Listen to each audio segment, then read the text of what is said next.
大家好啊，歡迎嚟到我哋日更頻道嘅呢集，同大家睇個大陸嘅奇案啦。呢個奇案就係講到有一個老實人呢，一直俾人逼到佢呢，最後冇辦法就揸住兩把刀就去殺咗村霸一家咁多口，就連係去佢屋企食飯飲酒嘅其他村民都冇放過啊！喺1992年嘅5月，陝西延安郭寶才喺屋企大棚筵席慶祝新屋企嘅，有唔少村民啊都去到郭寶才屋企同佢道賀噶。郭寶才嘅兩個兄弟由於飲多咗酒，就喺外邊去廁所，但係佢哋點諗都諗唔到啊！呢個時候呢，就有人揸住把刀行埋去佢哋嗰度啊，就趁住佢兩兄弟冇注意到嘅時候，就一人一刀將佢哋捅死咗啦。由於後院聲音好大啦，就冇人聽到呢兩兄弟臨死之前嗌救命嘅聲。而呢個時候，郭寶才好似都發覺到有啲唔對路啊，見兩兄弟呢就冇返嚟啦，就想出門去揾佢哋，但係點知仲未開門啊，董震就將兩個圓碌碌嘅嘢掟到去郭寶才嗰張酒台上邊，睇清楚之後，全部人都嚇親啊！郭寶才都仲未反應到過嚟咋，董震就攞住刀衝到去郭寶才前邊，然後幾刀就斬死咗佢啦。在場嘅人見到呢一幕呢，都嚇到不知所措啊！尤其係郭寶才嘅舅父馮大叔，睇到嚟嘅人係董震啊，一下子就心慌意亂啊！而呢個時候，董震都見到想要走佬嘅馮大叔啦，不過就冇俾機會佢走啊，直接就衝過去將馮大叔殺埋啊！呢個時候，董震呢已經殺到眼都紅晒噶啦。佢一諗到呢班人之前點對自己，佢就好嬲，於是乎見人就斬，就連郭寶才嗰一個幾廿歲嘅老豆呢，都冇逃得過董震嘅毒手。最後呢一單咁樣嘅慘案，包括郭寶才一家在內嘅全部人都俾人滅門啊！警方上到去嘅時候啊，從來未見過咁殘忍嘅案件啊！成個後院都係屍體，都係血味啊！咁但係啦，喺村民口中呢，佢哋反而了解到呢一個叫董震嘅男人之前竟然係一個非常之老實嘅人嚟啊！而且俾人蝦都係打不還手，罵不還口啊！到底點解會變成一個咁樣嘅惡魔呢？兩家人到底有啲乜嘢深仇大恨呢？咁董震就喺1957年喺山西出世嘅，祖上係地主嚟噶，所以董震老豆董祥嗰一輩開始呢，佢哋個日子過得唔錯噶，只不過咧好景不長啊，去到董震呢一代，由於時代變遷啊，佢哋又俾人鬥地主，係俾人批鬥嘅對象啊，生活你自己諗到會有幾差啦。亦都係因為咁樣啊，董祥成家人呢就成為俾村民嘲諷嘅對象啊，甚至唔少人呢係直接踩到上門嘅。不過因為家境嘅原因呢，董祥冇講啲乜嘢啦，只係任由村入邊嘅人去蝦佢哋。而且董祥亦都同個仔董震講啊，就話阿仔啊，你都知我哋屋企嘅情況噶啦，以後喺外邊如果有人蝦你嘅話，可以忍到嘅你就忍咗佢，千祈唔好同人起衝突啊！咁但係佢冇諗到啊，呢個咁樣嘅忍讓呢，係會令到啲人得寸進尺噶。自從聽個老豆咁講之後呢，董震做人就特別老實啦，唔理乜嘢時候俾人蝦，佢都從來唔還手。但係一味忍讓呢，就冇人同情佢喎，呢班人反而係更加變本加厲啊！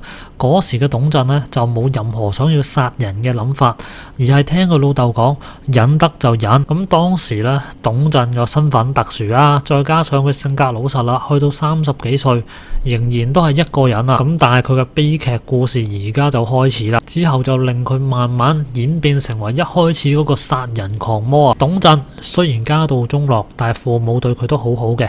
1999年，當年就有一場天災啦，令到大家種地嘅人啊收成都好差，唔少家庭呢就因為呢一次嘅災難支離破碎。董震嘅屋企同樣都唔例外啊！本來已經窮到窿嘅董震一家人呢，喺天災嘅影響之下，甚至係連基本嘅溫飽都冇辦法解決啊！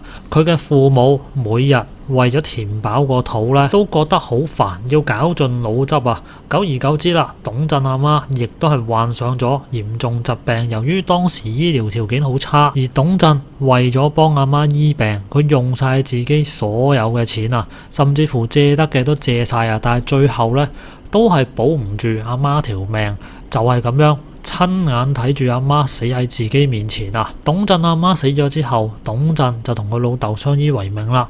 本來以為個生活就會咁樣平平淡淡落去啊，冇諗到過咗一年啊，連老豆都死埋啊！咁原來同一條村嘅村霸郭寶才就睇中咗董振屋企嗰笪地，就想據為己有。本來郭寶才喺條村嘅名聲就唔好噶，但係佢恃住自己舅父馮大叔係一個鄉長，就可以為所欲為，隨意咁蝦啲老百姓啊！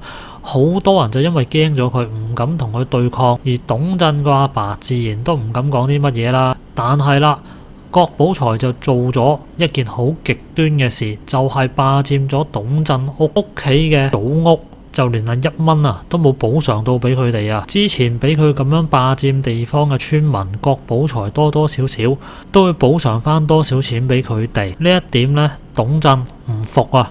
於是乎佢揾郭寶才理論啊，但係點知唔賠錢俾佢不但止啊，仲揾人圍住佢恰佢啊，然後就將董振屋企所有嘢全部掉晒出嚟啊！董振冇辦法啦，唯有帶住自己個老豆去到田嗰度，整咗一間好簡陋嘅茅屋就住咗入去啦。由於長期欺壓同埋住喺啲咁嘅地方啊，最終董振個老豆頂唔順死埋。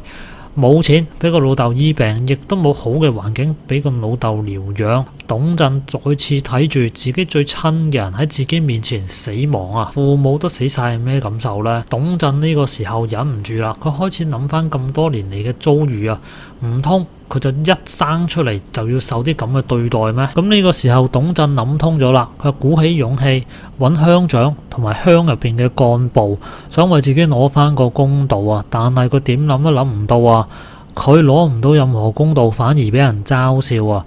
佢俾人叫縮頭龜，叫咗35年噶啦，受盡人嘅嘲諷同折磨。當董振揾到鄉長馮大叔想攞公道嘅時候，呢個姓馮嘅男人呢，完全不顧事實，一味偏袒自己嘅外甥，然後將董振鬧咗出去，仲話佢係縮頭龜。成班村民知道董振去咗揾鄉長去告郭寶才嘅時候呢，都喺度笑佢不知好歹。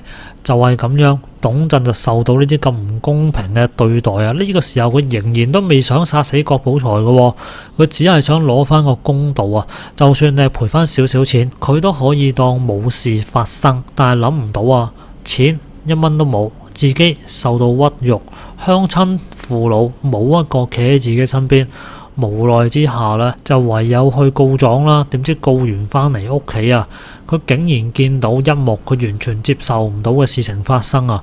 原來郭寶才趁住董振唔喺屋企嘅時候，唔單止佔咗佢屋企嘅祖宅，仲強佔埋佢嘅田地，甚至乎連佢父母個墳啊都俾人刨乾刨淨填平咗啊！而佢翻到屋企啊，見到嘅只係一片狼藉。仲有父母嘅屍體放咗喺度，呢一幕已經係徹徹底底咁樣刺激咗董振啊！董振即時就有報仇嘅諗法。去到1992年嘅5月，郭寶才請咗唔少村民去佢屋企慶祝，而佢去慶祝嘅屋企就係之前強佔董振嘅屋企嚟嘅。好多村民為咗巴結佢，一句說話都唔敢講，仲要去奉承佢啊！所以大家都高高興興去嗰度同阿郭寶才祝賀啦。喺郭寶才嘅組織之下呢，成個後院啊燈火通明啊！呢啲咁嘅嘻嘻哈哈聲傳到去董振耳仔邊係好哽耳嘅。於是乎喺郭寶才慶祝嘅時候，董振就喺屋企攞咗把菜刀磨利佢，準備去郭寶才屋企報仇啊！去到夜晚，董振趁住大家飲到差唔多，就攞住把刀去到郭寶才屋企，首先就見到郭寶才嘅兩個兄弟，呢兩個人呢，平時都有蝦自己，一不做二不休，將兩個人直接斬死之後，董震去到而家嘅郭家大院，趁住所有人未反應到，就將啲人殺晒，最終就成為呢一個咁樣嘅悲劇啦。後來董震見到滿地屍體啦，佢竟然係覺得好痛快。去到第二日，警方去到現場，淨係見到一地血跡同埋無數嘅屍體。第二日啦，